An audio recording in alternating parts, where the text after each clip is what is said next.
Ah, I'm live. Woo. Live. Live and in living color. And I decided to go live just on Facebook. I might be live on YouTube too. Now I can't remember. But I didn't do TikTok today. I don't know why. I think TikTok's gonna get their own thing. But I decided to go live just to chat. Just to chat. Just a chat. So happy Thursday, happy Jupiter Day, happy Gratitude Day, happy Abundance and Expansion Day, happy Lucky Day. It's a beautiful day. And I learned that in Yoruba land, today is the day specifically for our Ori and our ancestors. So I was like, yo, that's dope. That's dope. I love that. And oh, I'm sorry. I'm so rude, so rude, so rude. Thank you so much for. Or are you parked in front of my house? Oh, you're not. Okay. Thank you so much for popping in. Hi, this is Ian Nifa Danya Faomi Shango, Ifa priestess and spiritual awakening doula for the African American diaspora, specializing in Generation X and millennials that are going through a conscious spiritual awakening and need a little support on their journey. So, and if you're wondering what I'm doing now, tomorrow is the pink takeover. Yes, indeed, Black women. Tomorrow is the pink takeover. We need to be wearing pink. We need pink in our hair. We need pink in our clothing. Pink, pink, pink, pink, pink. It is also a day for us to support Black owned businesses. We got to support our businesses. So I wanted to, being a Black owned business owner, to make sure I supported the initiative because the point is about solidarity with Black women and to bring exposure to Black owned businesses. So I did go ahead and decide I was going to support. So like right now, I'm calling it Black Love since I've got the pink in it. I'm calling it Black Love. And I'm making these pieces specifically for this weekend. After this weekend, I might have a couple, but my intention is not. My intention is not to have any left over after this weekend. So they're only being made right now. Only being made. Where am I doing? I need red. Only being made. Hold on. Take it to the playroom. Go off. Go ahead and take it to the playroom. There you go. Take it to the playroom. Take it to the playroom. Take it to the playroom. What I said. Get up.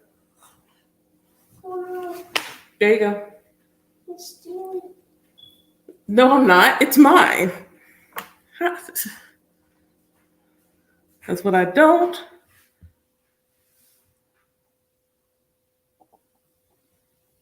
Oh, I'm like, what order?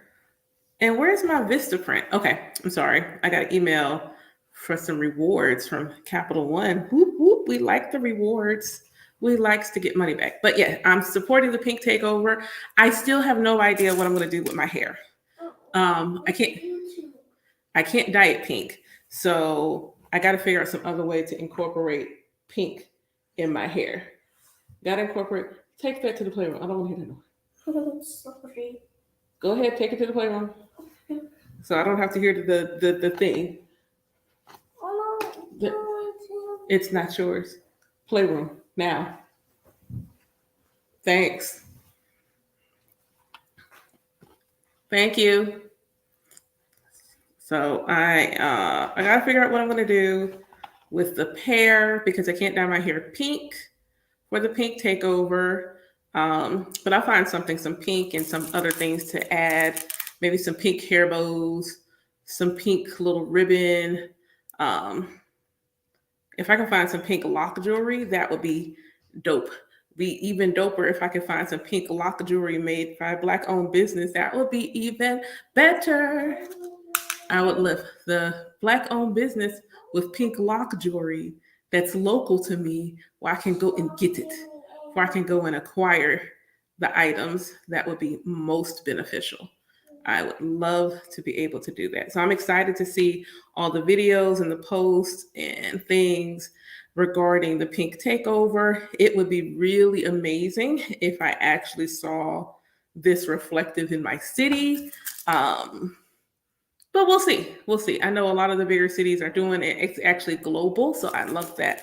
I love that for us. I love that the Black women are like, we're going to show out around the world. Around the world, the whole world of Black women is deciding to go pink tomorrow. And I'm like, yes. I've been loving seeing the videos of everybody getting their pink hair together, whether it's pink hair dye. I seen a sister yesterday and she's like got the SOS out. Yo, does anybody have any pink hair wax? I want some Black-owned pink hair wax so I can get my hair done.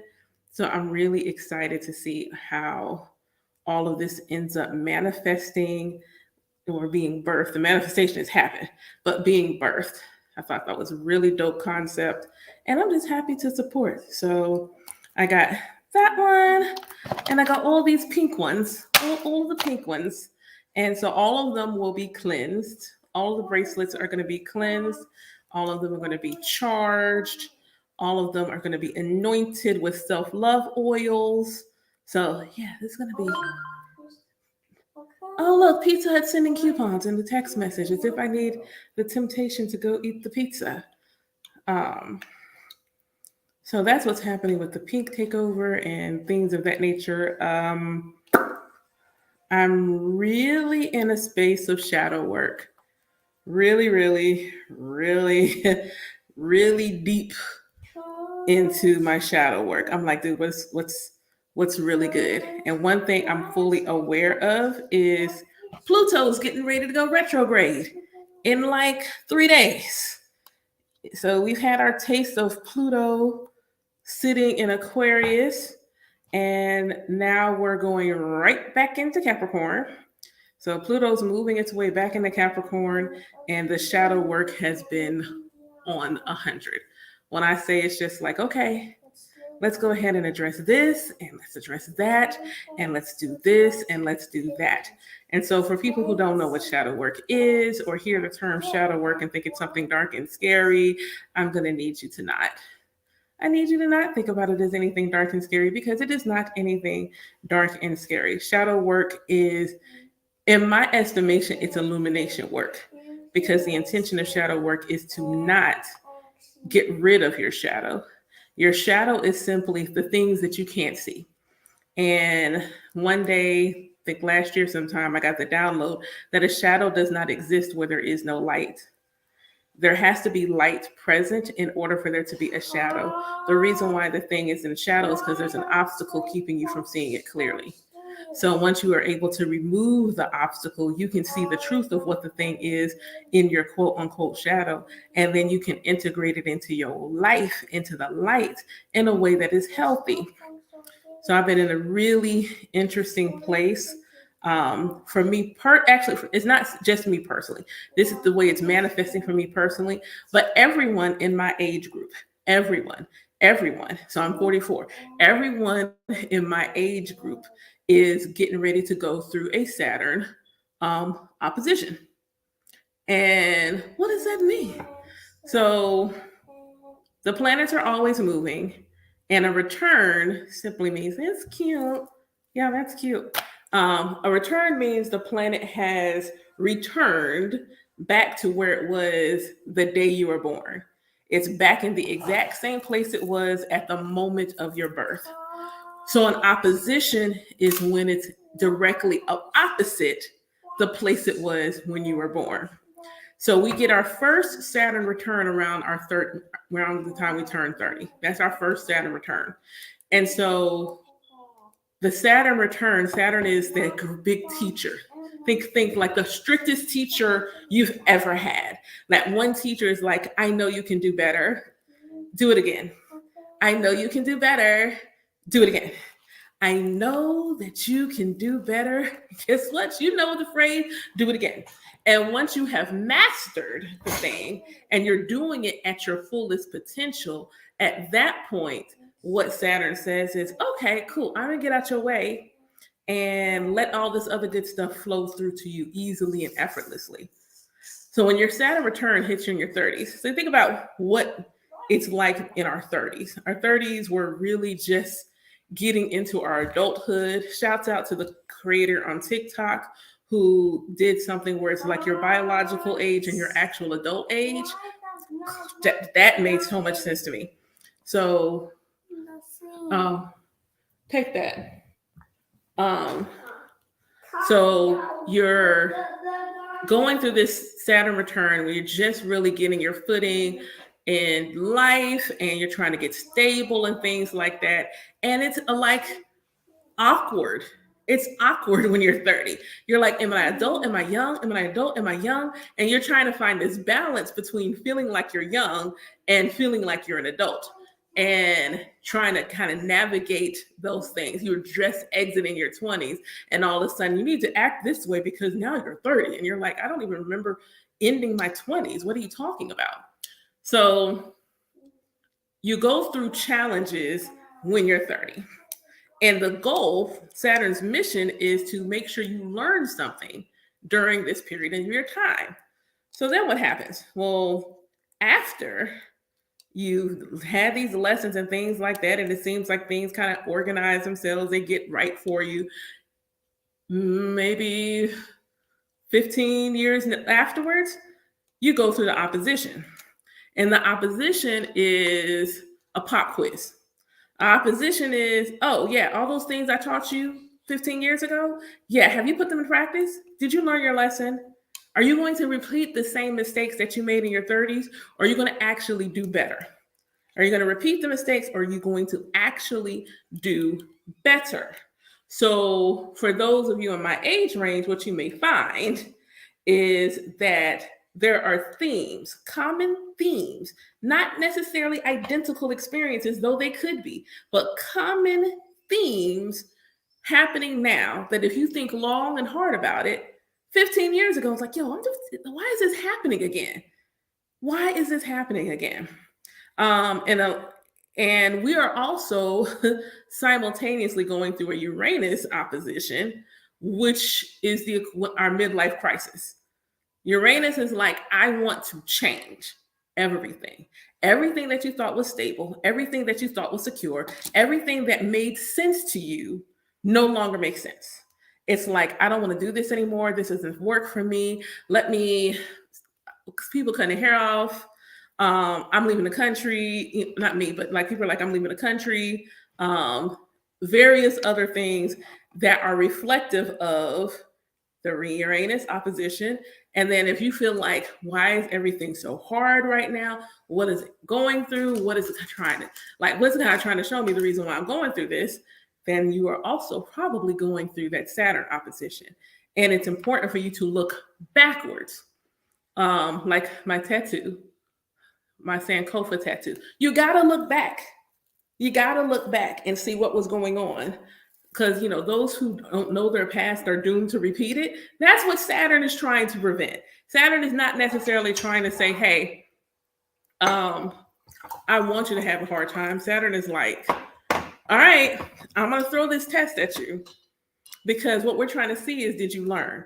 Because I can't open the way for these brand new opportunities and blessings if you are going to squander them because you didn't learn your lesson.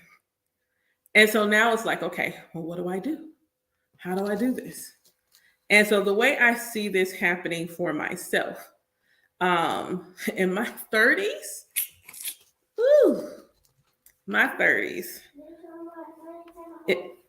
it was a time. My 30s were a time. And I was like, really, let's just say I had a lot of challenges around being financially stable. I had a lot of challenges around being financially stable and not being what seemed like I just could not get there. I just couldn't get there. And yeah. And one of the things was I would also not ask for help. I couldn't get there, but I would not ask for help.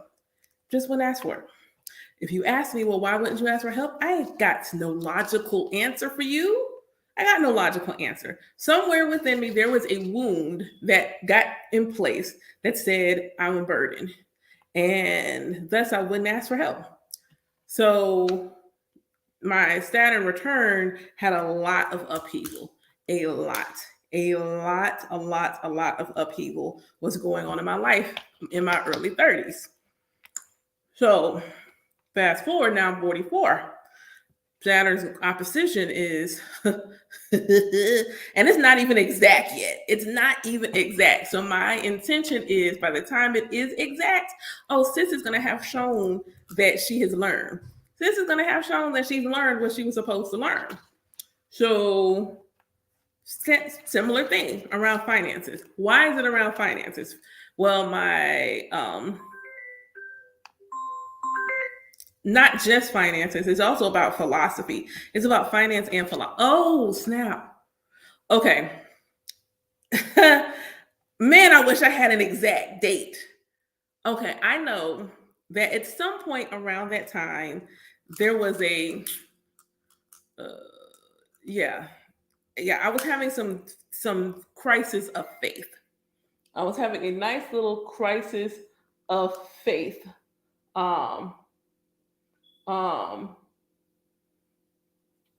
At that time, it's crisis of faith at that time.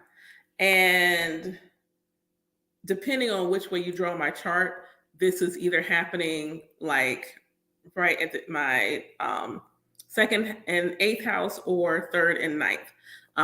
Progressed, it is my second and eighth, and natally, it's my third and ninth. So there's also this crisis of faith in being able to trust my intuition and what I believed philosophically about my relationship to God. Because for me back then, you couldn't tell me I just wasn't being punished, because that's the relationship that I had with the Creator at that time. The Creator sitting on a cloud somewhere looking down at me, waiting to smite me and everybody else on the planet, because why? And what's wild about that is that definition, that expression of the Creator as, someone that is simply looking to judge me for being wrong, did not come from my own tradition, not in that way. Like the way it manifested really came from the neighbors. I'll put it like that. It came from the neighbors. So what I decided was, I wasn't going to ask for help. I just felt like, it was my own fault and I couldn't ask for help. Even though looking back intuitively, I was getting the message to ask for help, and I just would not do it. I just wouldn't do it. I just opted to go through the absolute worst possible scenario. So now this time, Spirit is like, run that back. And my dude, do we have to? Do we have to run that back? But I needed to answer the question, did I learn anything? Where's my needle? Dude, where did my needle go? Okay, it's whatever. But it had to answer the question from Saturn, did I learn anything? And so this time around, though I did delay, I won't even lie, I delayed asking. I tried to not ask. It was the last thing I can't see. I wanted to do was ask. The absolute last thing I wanted to do was ask for any help. And yet it was so loud and so nagging. Like it wasn't a niggling, it was a nagging. You have to ask for help. I said, okay, bet. Fine. I went ahead and I asked for help. And I've had to do it twice. And I'm an Aquarius. And about the Aquarius, one, that emotionally aloof, for me, it manifests in times of stress. I will become aloof when I'm stressed out. Like I won't really try to let it be known that I have stress or anxiety going on. I'm notorious for bottling up my emotions. And this time around, now that I have a healthy spiritual practice and a healthy relationship with the divine and a healthy relationship with my creator, it's like, no, this is not how you're going to do this time. And so, once again, loud, ask for help. And then I had to really sit with, this is where the shadow work part comes in. Why won't I ask for help? What is it? What is the root of it? And it really is like not wanting to look like a failure and not wanting to be a burden. Like not wanting to be a failure, not wanting to be a burden is just such a huge, and it's like, if you ask me, well, where did you get it from? I don't know that I can answer that. I don't know that I got it in this life. I can tell you that I looked at I know that I've had security, like community, familial security in multiple past lives. And but I've also had them where I didn't. Um and I don't know. Um I do not know if that particular lifetime where, well, the lifetime that I'm thinking about where I was not secure. I know in that lifetime I left home as a teenager, left home as a teen, and but I ended up creating like a business. And but my, you know, partner in that life had a horrible, they had a horrible gambling problem. And so in that life, there was always like these bookies threatening them. So they're always being threatened. And thus, I kept coming to the rescue, to the rescue. In that particular lifetime, I worked, I had a bar. It was in New Orleans, which explains my overwhelming desire to set put on the, set my feet on the soil. It feels that the way I feel about wanting to set my feet on the continent is the way I feel about New Orleans. It's like I have to go there. I don't know why. I feel like I've been there and I must go back. Like I've been there and I've never been there. Not this life anyway. And apparently I liked it so much I was there twice. So I've had that. I feel like there's something that I carried over that I'm healing. Um, this also may be ancestral, could easily be like, epigenetics and something in my ancestry where not wanting to be a burden. And you think about our ancestors and, you know, what they had to endure. And I can only imagine one's trying to escape and get freedom, and you're trying to run and you're trying to get to safety and not wanting to be the one that is running behind. Oh, you're not wanting to be the one that's left behind or running too slow, and then you get caught. You don't want to be a burden. You don't want to be a burden. And so for me, it just was like, I don't want to be a burden. Don't want to be a burden. So I am notorious for never asking for help until now. Shadow work has been, you're going to ask. You're going to ask. That's what's going to happen. You are going to lay yourself bare in all of your vulnerability and just ask. And when I say the way that release, that lightening of my being took place, I didn't feel like I lost something. I didn't feel like I destroyed something. I just felt like I healed something. I totally felt like there was a healing that took place that allowed me to move forward and to be able to think more clearly about decisions I wanted to make and how to make moves in a way that was going to feel good and right and nurturing to my being. Oh, that might be enough. So, yeah. So we've been in this shadow work game. And for people who are like, I'm not going to do it, everybody say it hurts. It hurts. It hurts. I would say it hurts worse to not be your whole self. That's my feeling on it. It hurts worse to not be your whole self. So go on in there. And it's not like this wasn't, shadow work will show up in a multitude of ways. Notice I didn't say I was like journaling, just journal prompts. This was just like in real time, real life, sitting at my altar and like, yo, why am I fighting against this so hard? What is it that I'm trying to, what belief is holding me back? And that's really what it is. Like you have to take these beliefs, these limiting beliefs that hold you hostage, and reframe them into a new belief that will free you.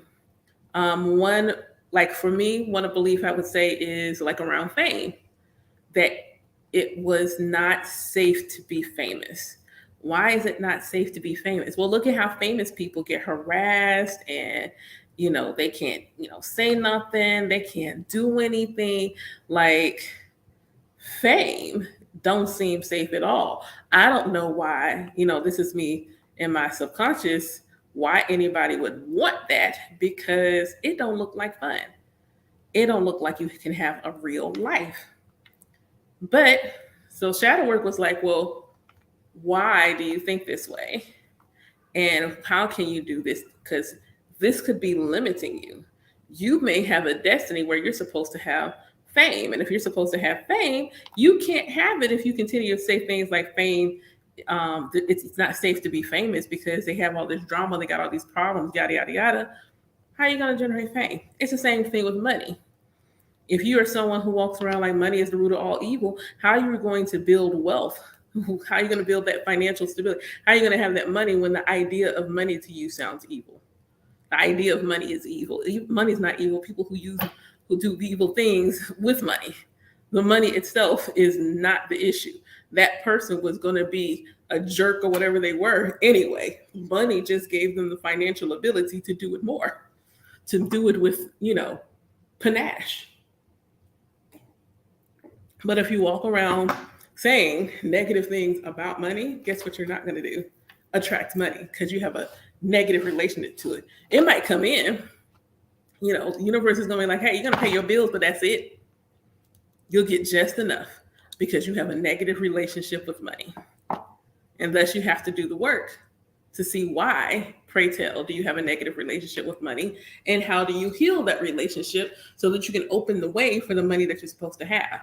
And you also have to stop feeling because I'm this, or I'm spiritual or religious, I shouldn't have. What? You don't think God know you got bills? You don't think God is aware bills exist, that you got to buy groceries, that you need to make sure that you've got clothes on your back, shoes on your feet? You think God got beef with that? And this feels like you shouldn't have. No. That's a means of control to keep you playing small so that you don't ask. It's a means of control to keep you playing small so that you don't ask. So instead of listening to the tomfoolery and shenanigans that would have you living a life where you are in lack, and understanding that the world is abundant, and a reflection of abundance is your ability to have financial freedom and take care of yourself and pay your bills and clothe yourself and your children and have food to eat and all of these other good things. And just because you like nice things doesn't make you a bad person. You should enjoy your life. So if enjoying your life means I like clothes, I like them very much, I would like to wear clothes that I will enjoy wearing. This is my vessel. This is my personal shrine, and thus I want to decorate or adorn my shrine in a way that makes me feel like it looks beautiful and it's appealing to my eye. Why do you feel like you shouldn't like your clothes? That sounds ridiculous. That sounds like you're still operating from a place of lack. I have an oracle card and it says, Stop asking for a thimble full of water from the ocean. Stop asking for a thimble full of water from the ocean. Well, what does that mean? It means exactly what it says. The ocean is vast, abundant. There's wealth to be had. Everyone can get it. Yeah, everyone can get some. You asking for this little bit amount, and the ocean's looking at you like that's all you want. You show? You show. You show. Are you sure? Are you absolutely sure that is all that you want? Hey, hun. Are you absolutely sure that it is all that you want? You just want this thimble.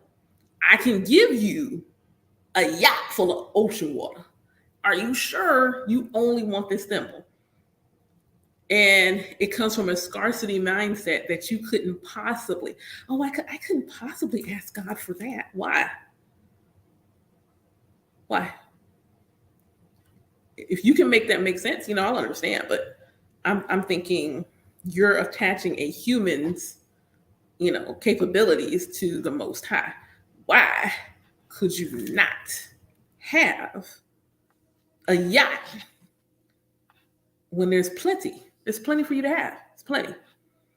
God gonna make it rain and give you some more. God ain't like, and that's the other thing. It's like God's gonna, we're gonna run out. But you feel like God loves you, but God at the same time is going to allow you to experience these hardships. No, it is your relationship with God that says you will experience these hardships. You operate from a position that says God is going to punish me. Like that's your relationship. I'm going to be punished by God. God's not going to provide, God's going to punish. And the only way I can be provided for is if I prove myself worthy, as if when God decided to incarnate as you, you were not already worthy. You put yourself in a position to always have to scrape and bow and beg and plead when that's not your destiny either. That's not what you're supposed to be doing either. You are supposed to be using the power of the word that was given to you and invoke the literal etymology of the word God. Because every once in a while, I hear people and they may say, that the word God does not mean what we think it means. So I looked it up because, again, you just can't tell me anything. I got to look it up. It has to be logical. It has to make sense. The etymology of the word God means to invoke. So let's talk about that. Invoke versus to pray. Because to pray, the etymology of the word pray comes from the Latin word that means beg, which is why more often than not, you hear traditional indigenous practitioners say they're invoking because they're not begging. To beg is something that Master told our ancestors to do. But in a traditional context, we don't beg, we invoke. And the purpose of an invocation is to an alignment with said energy. And to invoke, that's the literal root of what the word God means. It means to invoke. It means to invoke. So in that regard, you're saying God means the source or creator. Technically, it does not. It means to invoke. That's what God means. It means to invoke. It's literally an invocation. So when we think about, so invocations associated with God, that would be affirmations. Why? Because it is commonly understood that at least in the Hebrew tradition, that one of the names of God means I am. Thus, again, the power of the word to invoke that which we desire. Nope, no begging, no pleading, no, am I good enough? You here, aren't you? You exist. You see me? I see me. Do you see me? Because if you do, that means you're already worthy. It's already yours. The divine, where do you think the idea, where do you think your imagination comes from? Where do you think your imagination just, boop, it's just there accidentally. I don't know where it comes from. That divine inspiration that gave you the nudge to feel like, yo, I kind of want to do ... I kind of want to be ... I kind of want to experience ... Where do you think you got that idea from? Who do you think said, hey, it's time for you to do such and such a thing? Just saying. Just saying. Part of our journey is to come into alignment with our favorite version of our destiny. There are a lot of things that may be part of our destiny. Some good, some not so much. So we do what we can and do certain things in order to help us align to that part of our destiny, which is our favorite and most joyful and most exuberant and most blissful and most free feeling outcome. And that, from an Ifa tradition perspective, would be with our Ori. Ori is our consciousness. It is the part of us that remembers, oh yeah, I'm not separate from the Creator. The Creator and I are one. We're one and the same. Dang, how did I forget that? Let me send myself all these inspirations and all these nudges so we can get back to the plan at hand, living our best life. Because that's what we came here to do, is live our absolute best life. So you do the work. There are things you can do in various indigenous traditions that will help you to align and come into oneness and help you to experience your favorite version of your destiny. I don't know how long this is supposed to be. Don't know how long it's going to be. We're about to find out though. So the beautiful part of it is no one's judging you but you. And any humans that judge you are simply reflecting back to you your energetic signature of you judging you. So the only one judging you is you. The Most High is not actively judging you. The Most High is sitting someplace having a Mai Tai. Okay, God's having a Mai Tai right now. I don't know why, but that's what came through. I don't drink that, so I don't know. God's having a Mai Tai right now someplace.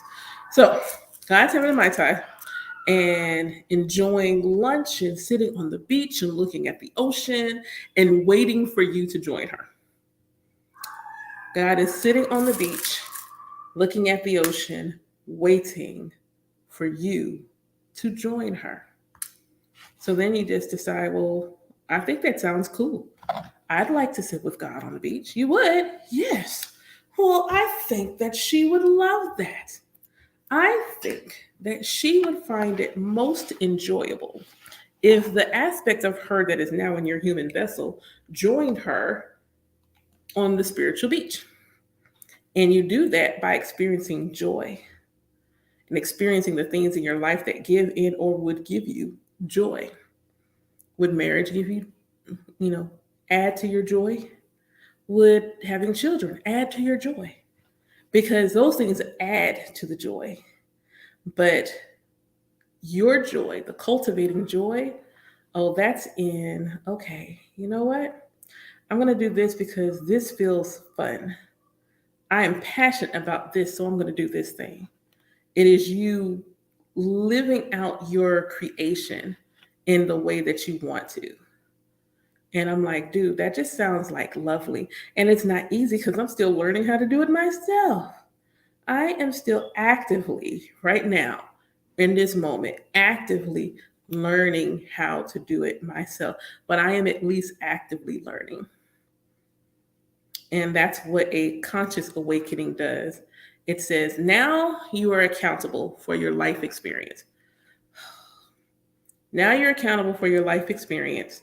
So what are you going to do with it? So I'm still learning. That's why I said earlier, I'm doing shadow work and, ask for help. It's like, okay, I need a little help here.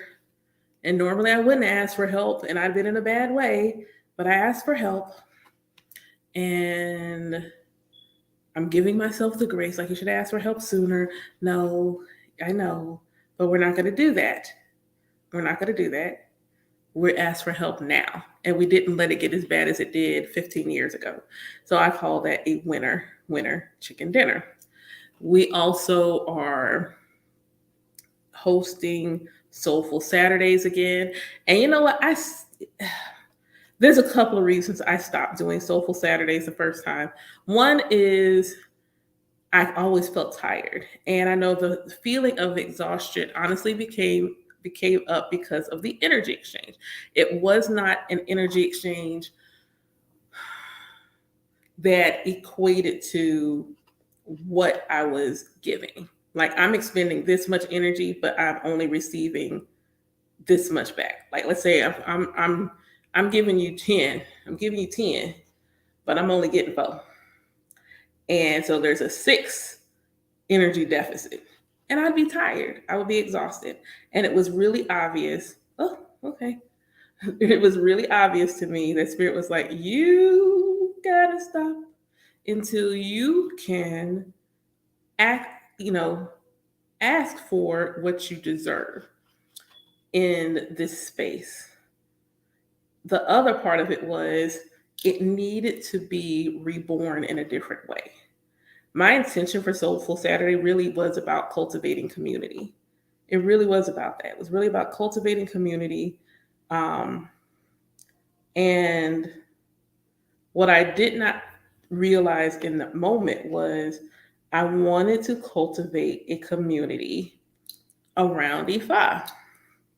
I wanted that. I wanted to cultivate community around Ifa. And I don't know that I wanted it to be all practitioners. I just wanted it to be a space where I could talk about it. I'm like, okay, hey, let's talk about. I did that wrong. Don't you fall. Don't you fall. You stay right there. Hello, bird. But I wanted a space to cultivate community, someplace where I could talk about it, where people could learn, they could ask questions.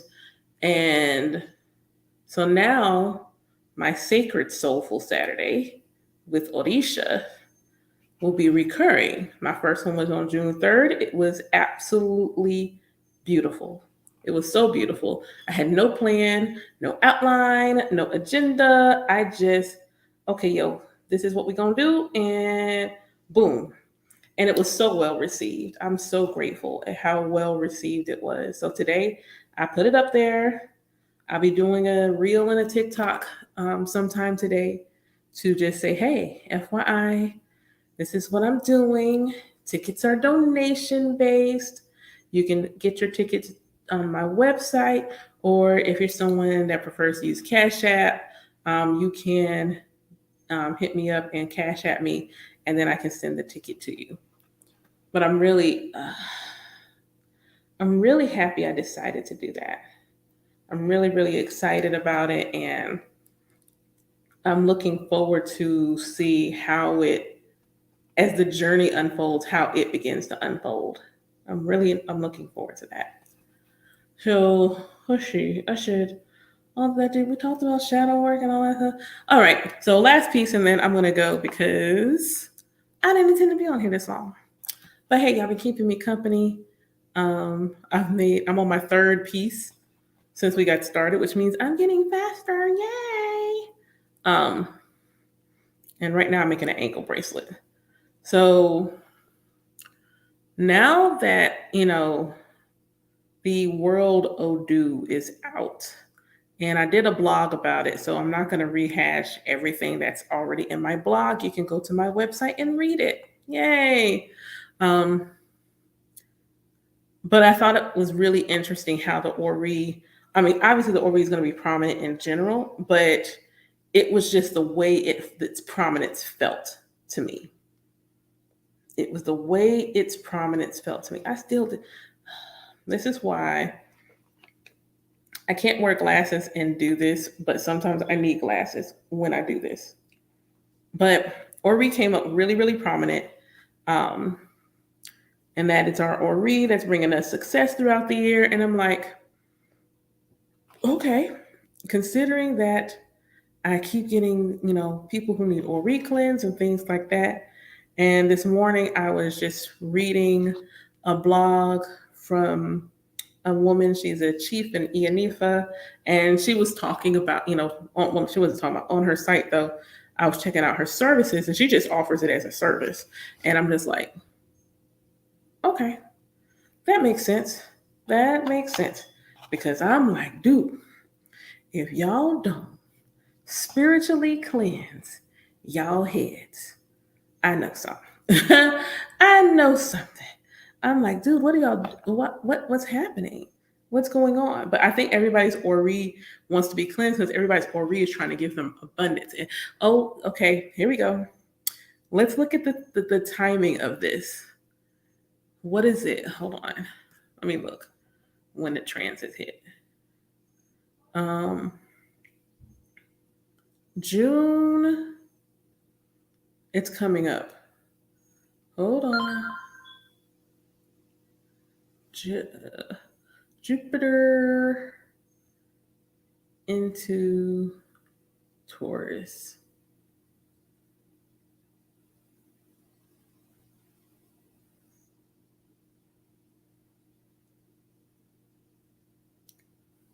All right. So Jupiter's in Taurus. It went into Taurus about mid-May, and Jupiter is the great benefic. It is a planet that likes to bestow blessings, growth, expansion. Like that's its jam. That's what it likes to do. And Taurus is the sign that rules prosperity in a material sense. Jupiter is very spiritual in nature, and Taurus is very tangible, material in nature. And so Jupiter, with its spiritual abundance, so this is the abundance that you've been putting in your spiritual bank account. That's the analogy I've been using. You have all this abundance in your spiritual bank account, and what your Ori is doing is helping you get the PIN number to make the withdrawal. Jupiter is like, I've got all of this stuff here waiting for you. And Taurus is like, exactly. And I want you to bring it into your physical reality. But you have to be energetically, emotionally, mentally, all the things aligned so that you can acquire the item, so that you can have the right PIN number to make the withdrawal from your spiritual bank account into your physical reality. And one of those things that helps you get your PIN number is being in alignment with your destiny, thus with your Ori. And if you have not been doing good spiritual hygiene, like you are a human being, divine being of energy and matter, and your energy matters. Your energy matters. While you are in matter, your energy matters. And thus, doing good spiritual hygiene helps you to maintain the energy of your vessel, helps you to maintain its energy. And a lot of people have no problem. They go and they do their spiritual washes and things like that for everything but their head. They do everything but their head, and they don't include their head. And, no shade, it is on your body. It is the Sahasrara, or your crown. So it's your connection to spirit. Like that's your literal connection place to spirit. So why not energetically clean it? It's your antenna. Wipe your antenna off. Is what I put in my blog. Wipe off your antenna so you can get good signal. Wipe off your antenna so that you can get a good signal. So you just take that, do with that what you will, but you need to wipe your antenna off so that you can get a good signal. And that way you can be more in alignment with your destiny. More in alignment with your destiny. If you have more questions or questions about, getting your head cleansed and things of that nature, by all means, feel free to reach out to me. If you are local, that is something that we can set up. So like I said, I was not going to stay on here much longer. I just wanted a little bit of jibber jabber while I worked on this. You got to be a little bit bigger because mama has big ankles.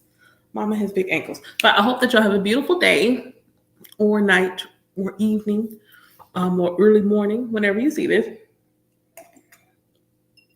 This is water. Before one of my friends, like, are you drinking water?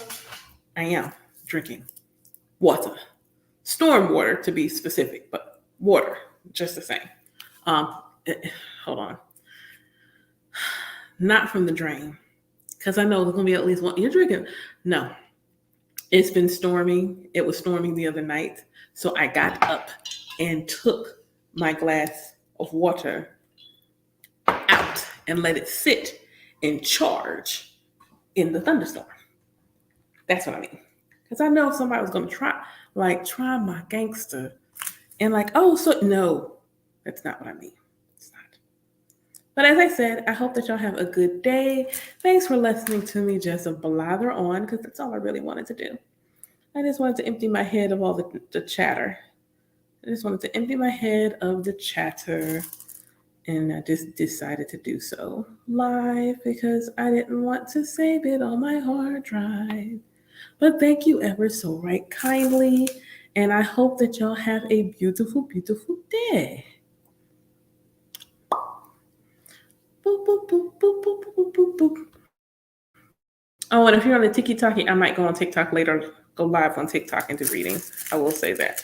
I'm feeling like I didn't go on TikTok now because I'm going to go on TikTok later. So if you're on TikTok, make sure you're following me, because if I go on TikTok later, that means I'm doing readings later. But go on TikTok later. I am absolutely doing readings later. Okay, let me go. I just got a message and I will talk at you later.